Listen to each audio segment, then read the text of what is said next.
वालेकुम व्यूअर्स, उम्मीद है कि आप सब खैरियत से हैं। आज हम नेटवर्क प्रोटोकॉल्स पर बात करेंगे। आइए आज के टॉपिक्स रिव्यू करते हैं। So we shall talk about Ethernet, token ring and ARCNET. एक कंप्यूटर नेटवर्क में जब नोड्स आपस में इंफॉर्मेशन एक्सचेंज करते हैं तो जिन रूल्स के तहत डेटा एक्सचेंज होता है वो कम्युनिकेशन प्रोटोकॉल्स कहलाते हैं। यानी नेटवर्क प्रोटोकॉल ही का दूसरा नाम कम्युनिकेशन प्रोटोकॉल भी है। ये तमाम रूल्स दरअसल नेटवर्किंग सॉफ्टवेयर में डिफाइन किए गए होते हैं और इन रूल्स के बगैर डिवाइसेस या नोड्स मालूमात का तबादला नहीं कर सकती। आज हम 3 नेटवर्क प्रोटोकॉल्स पर बात करेंगे जो कि ईथरनेट, टोकन रिंग और आर्कनेट या ARC नेटवर्क हैं। ईथरनेट ईथरनेट सबसे ज़्यादा इस्तेमाल किया जाने वाला प्रोटोकॉल है। इसमें तमाम नोड्स एक ही मुश्तरका नेटवर्क केबल से कनेक्टेड होते हैं और अमूमन बस टोपोलॉजी इस्तेमाल की जाती है। किसी भी नेटवर्क प्रोटोकॉल का एक मेजर पर्पस ये होता है कि मालूमात के तबादले के दौरान डेटा लॉस ना हो। इसीलिए ईथरनेट में भी हर नोड डेटा सेंड करने से पहले नेटवर्क केबल का स्टेटस चेक करता है। अगर तो डेटा एक्सचेंज ऑलरेडी हो रहा हो तो सेंडर वेट करता है और इस दौरान वो मल्टीपल टाइम्स नेटवर्क केबल का स्टेटस भी चेक करता है। जैसे ही केबल फ्री हो जाती है तो वो डेटा ट्रांसमिशन स्टार्ट कर देता है।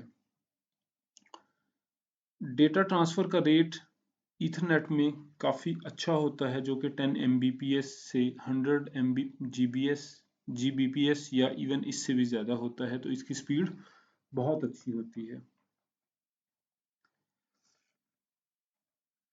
अलबत्ता ईथरनेट में नोड्स को जब भी डेटा एक्सचेंज करना होता है तो वो नेटवर्क केबल यानी नेटवर्क को एक्सेस या यूज़ करते हैं, जैसा कि अभी हमने बात की।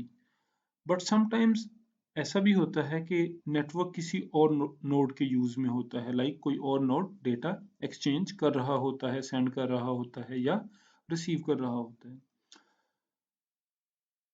तो अब अगर ये नोड भी डेटा ट्रांसमिट करना शुरू कर दे तो एक ही वक्त में दो नोड्स का डेटा नेटवर्क पर आ जाएगा और इसको कोलिजन का नाम दिया जाता है। And the collision should be avoided.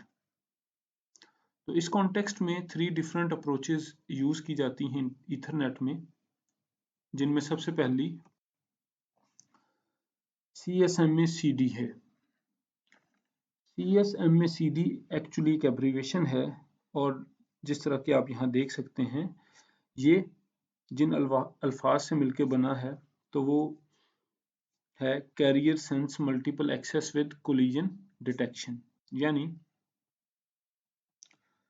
इस अप्रोच में ईथरनेट में ये होता है कि कोई भी नोड डेटा सेंड करने से पहले केबल को चेक करता है या नेटवर्क को चेक करता है। तो अगर तो नेटवर्क फ्री है तो वो डेटा सेंड करेगा और अगर फ्री नहीं है तो वेट करेगा। लेकिन बाई चांस अगर ऐसा हो जाता है कि दो नोड्स एक ही टाइम पे केबल को चेक करते हैं और सेम टाइम पे वो केबल को फ्री देखते हुए डेटा सेंड करते हैं या ट्रांसमिट करना शुरू कर देते हैं तो इससे फिर कोलिजन अकर हो जाती है। अब जब कोलिजन होती है तो फिर एक स्पेशल सिग्नल होता है जो बता देता है कि जी कोलिजन हैज अकर्ड। तो अब ये दोनों नोड्स क्या करेंगे, वेट करेंगे और इनका वेट करने का टाइम रैंडम होगा और डिफरेंट होगा। लाइक हो सकता है एक नोड 10 मिली सेकेंड वेट करे और दूसरा नोड 20 मिली सेकेंड्स वेट करे और उसके बाद फिर ये रीट्राई करेंगे। अब अगर दोबारा फिर फॉर एग्जांपल कोलिजन हो जाती है तो अब ये दोबारा फिर वेट करेंगे, लेकिन अब इनका जो वेट का दौरानिया होगा वो पहले वाले वेट से ज्यादा होगा। तो हो सकता है जिस नोड ने पहले 10 मिली सेकेंड्स वेट किया था वो maybe 30 milliseconds wait करे और जिसने 15 या 20 मिली सेकेंड्स वेट किया था वो maybe 50 milliseconds wait करे। तो इस तरह से जैसे जैसे अगर रिपीटेडली कोलिजन अकर होगी तो फिर वेट का ड्यूरेशन भी बढ़ता जाता है, बट वो रैंडम वेट होता है। तो इस तरह से carrier sense multiple access with collision detection में कुछ इस तरह से कोलिजन को अवॉइड किया जाता है। लेकिन ये कोलिजन डिटेक्शन मींस ये अप्रोच तब स्टार्ट होती है जब कोलिजन अकर हो जाए। अब next is carrier sense multiple access with carrier sense. अब ये सेकंड अप्रोच है। अब इस अप्रोच में क्या होता है कि एक नोड डेटा ट्रांसमिट करना स्टार्ट ही तब करता है जब उसको चैनल फ्री मिलता है, लाइक उसको नेटवर्क फ्री मिलता है या आइडल मिलता है। तो अब इसमें भी तो ऐसा मुमकिन है कि दो नोड एक ही टाइम पे डेटा सेंड कर दें। तो इसको इस तरह कवर किया जाता है कि एक नोड जब भी चैनल को या कैरियर को या नेटवर्क को फ्री देखता है, सेंस करता है, तो वो फिर एक इंटेंट का मैसेज सेंड करता है, यानी वो इरादा जाहिर करता है कि जी मैं डेटा एक्सचेंज करना चाह रहा हूं। तो अगर उस दौरान किसी और की तरफ से मैसेज ना आए तो फिर वो नेटवर्क को यूज करना शुरू कर देता है। So this is second approach. और third approach is carrier sense multiple access with collision resolution. अब जिस तरह नाम से जाहिर है कि ये वो अप्रोच है जिसके अंदर कोलिजन आनी ही आनी है। तो वी अज्यूम कि जी नेटवर्क नोड्स को डेटा शेयर करने दिया जाए, एक्सचेंज डेटा ट्रांसमिट करने दिया जाए। अगर कोलिजन होगी तो हम कोलिजन को रिजॉल्व कर लेंगे। और उसमें जब कोलिजन किस तरह रिजॉल्व होगी कि जैसे ही एक नोड अगर फॉर एग्जांपल डेटा ट्रांसमिट करता है और it detects there is a collision, तो फिर वो एक स्पेशल सिग्नल भेजता है जो कि जैम सिग्नल होता है। जैम सिग्नल्स नेटवर्क के ऊपर वो छोड़ता है। इट मीन्स कि अब सारे नोड्स डेटा सेंड करना स्टॉप कर दें। सारे नोड्स डेटा सेंड करना स्टॉप कर देते हैं, उसके बाद वो नोड खुद जो है डेटा ट्रांसमिट करना शुरू कर देता है। और इस तरह से बेसिकली इस अप्रोच में हम कोलिजन को रिजॉल्व करते हैं। तो ये थ्री हमारे पास अप्रोचेस हैं ईथरनेट में कोलिजन रेजोल्यूशन की। कोलिजन अवॉइडेंस भी है इसमें, कोलिजन रेजोल्यूशन भी है। नेक्स्ट हमारे पास जो प्रोटोकॉल है दैट इज टोकन रिंग। अब टोकन रिंग ये हमारा सेकंड प्रोटोकॉल है जिसके ऊपर अभी हम बात करने जा रहे हैं। तो टोकन रिंग बेसिकली एक टोकन के कॉन्सेप्ट के ऊपर बेस करता है। टोकन एक्चुअली एक स्पेशल सिग्नल होता है जो कि नेटवर्क के अंदर मौजूद होता है।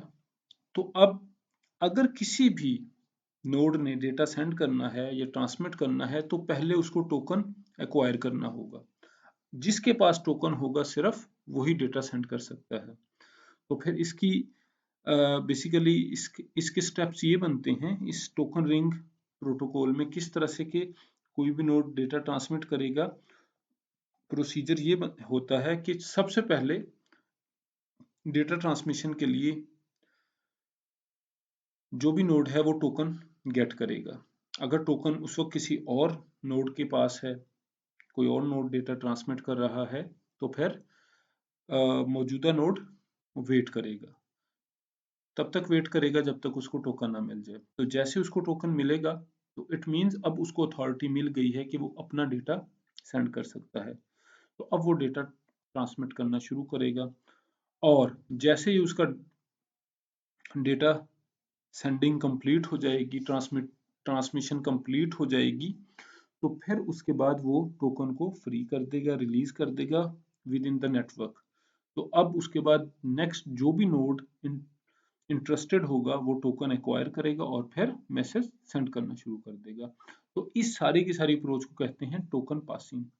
ये टोकन नेटवर्क में पास होता है, जिस नेटवर्क नोड को जरूरत होती है या डेटा ट्रांसमिट करना होता है वो टोकन लेता है और उसके बाद डेटा सेंड करना शुरू कर देता है।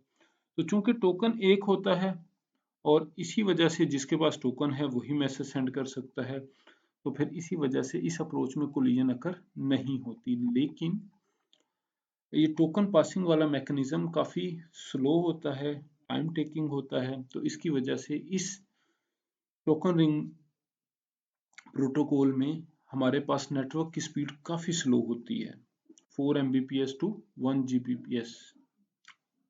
लाइक इथरनेट से अगर कंपेयर करें तो ये बहुत स्लो स्पीड होती है। अब नेक्स्ट हमारे पास इज आर्कनेट या ARC नेट या अटैच्ड रिसोर्स कंप्यूटर नेटवर्क। ये भी एक लैन प्रोटोकॉल है और ये इसका फर्स्ट वर्जन 1977 में आया था, जो कि ट्विस्टेड पेयर या कोएक्सियल केबल को यूज करता था। ये प्रोटोकॉल काफी स्लो है, लेकिन इसके फेमस होने की एक वजह ये है कि ये it's very cheap, it's inexpensive, but it's reliable. और इसको सेटअप करना भी काफ़ी इजी है, और फर्दर नोड्स भी अगर आपको नेटवर्क में ऐड करने हैं तो यानी नेटवर्क एक्सपेंशन भी इजी है इसके अंदर, इसी वजह से ये काफ़ी फेमस भी है। बट इसकी स्पीड काफ़ी स्लो है कंपैरेटिवली। और इसके बाद फिर एक इसकी रिवीजन आई थी, या इसका एक अपग्रेडेड वर्जन था जो कि फास्ट ARC नेट था, जिसके अंदर इसकी स्पीड बढ़ाकर 2.5 Mbps से 100 मेगाबिट्स पर सेकंड हो गई थी। और इवन वो फाइबर ऑप्टिक केबल को भी यूज करता था। बट स्टिल अभी भी जो मोस्टली यूज किया जाने वाला नेटवर्क प्रोटोकॉल है, that is Ethernet. So this was our today's lecture. I hope आप सबको समझ आ गए हैं network protocols. If there is any question तो आप काइंडली कमेंट सेक्शन में just leave your comment. We will try to respond you as soon as possible. Talk to you again with next and new topic.